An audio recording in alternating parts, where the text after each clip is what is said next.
ଯୀଶୁଖ୍ରୀଷ୍ଟଙ୍କ ମା ଥିଲେ ମରିୟମ। ଯୀଶୁଖ୍ରୀଷ୍ଟଙ୍କ ଜନ୍ମ ଏହିଭଳି ହୋଇଥିଲା। ମରିୟମଙ୍କର ଯୋସେଫଙ୍କ ସହିତ ବିବାହ ସ୍ଥିର ହୋଇଥିଲା, କିନ୍ତୁ ବିବାହ ପୂର୍ବରୁ ଜଣାପଡ଼ିଲା ଯେ ମରିୟମ ପବିତ୍ର ଆତ୍ମାଙ୍କ ଶକ୍ତି ବଳରେ ଗର୍ଭବତୀ ହୋଇଛନ୍ତି।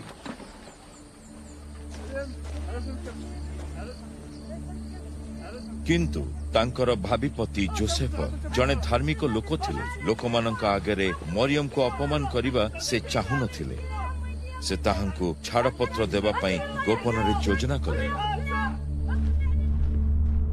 କିନ୍ତୁ ଯୋସେଫ ଯେତେବେଳେ ଏକଥା ଭାବୁଥିଲେ, ସେତେବେଳେ ସ୍ୱପ୍ନରେ ଦର୍ଶନ ପାଇଲେ ପ୍ରଭୁଙ୍କର ଜଣେ ଦୂତ ତାହାଙ୍କ ପାଖକୁ ଆସି କହିଲେ, ହେ ଦାଉଦଙ୍କ ସନ୍ତାନ ଯୋସେଫ, ତୁମ୍ଭେ ମରିୟମକୁ ଆପଣା ସ୍ତ୍ରୀ ରୂପେ ଗ୍ରହଣ କରିବାକୁ ଭୟ କର ନାହିଁ, କାରଣ ତାହାଙ୍କ ଗର୍ଭରେ ଥିବା ଶିଶୁଟି ପବିତ୍ର ଆତ୍ମାଙ୍କର। ମରିୟମ ପୁତ୍ର ସନ୍ତାନଟିଏ ଜନ୍ମ ଦେବେ। ତୁମ୍ଭେ ତାହାଙ୍କ ନାମ ଯୀଶୁ ରଖିବ, କାରଣ ସେ ନିଜ ଲୋକମାନଙ୍କୁ ସେମାନଙ୍କ ପାପରୁ ରକ୍ଷା କରିବେ। ଭବିଷ୍ୟତ ବକ୍ତାଙ୍କ ମାଧ୍ୟମରେ ପ୍ରଭୁ ଯାହା କହିଥିଲେ ତାହା ସଫଳ କରିବା ନିମନ୍ତେ ଏହା ଘଟିଲା। ଜଣେ କୁମାରୀ କନ୍ୟା ଗର୍ଭବତୀ ହୋଇ ପୁତ୍ର ସନ୍ତାନଟିଏ ପ୍ରସବ କରିବେ। ଲୋକେ ତାହାଙ୍କ ନାମ ଇମାନୁଏଲ ଦେବେ। ଇମାନୁଏଲର ଅର୍ଥ ପରମେଶ୍ୱର ଆମ୍ଭ ସହିତ ଅଛନ୍ତି। ଯୋସେଫ ନିଦରୁ ଉଠି ପ୍ରଭୁଙ୍କ ଦୂତ ତାହାଙ୍କୁ ଯେଉଁଭଳି ଆଦେଶ ଦେଲେ ସେହିପରି କଲେ। ସେ ମରିୟମକୁ ବିବାହ କଲେ।